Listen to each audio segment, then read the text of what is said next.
1986, very successful event, except that we had to move it 5 blocks north. Bayside was being built, and the city of Miami had asked us to move to Bicentennial Park. After spending over $1 million, we had a brand new facility. We were ready to go, but we hadn't counted with the weather. Race day, 32-degree weather that morning, and high winds. Very successful event. Unfortunately, the spirit of Miami broke down. If 1984 was the year of the Jaguar, 1986 was the year of the Porsche, and in even more dominating fashion.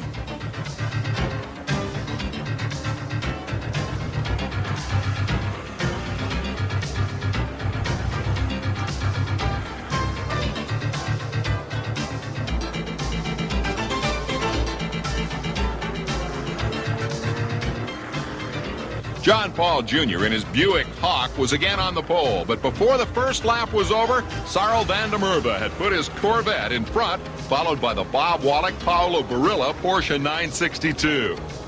It was a race filled with tight maneuvering, duels for position, close encounters with walls and other cars, the kind of race that keeps fans on the edge of their seats. Before the race was an hour old, leader van der Merwe blew his engine and retired for the day. The Jim Busby Darren Brassfield Porsche briefly held the lead. Then the Bob Wallach Porsche shot to the front. A short time later, Miami driver Albert Naone spins out and removes his car's nose section.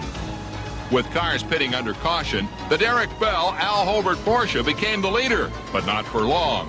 The Wallach Paolo Barilla Porsche was back in the hunt, pursuing the leader through the traffic and avoiding spinning cars.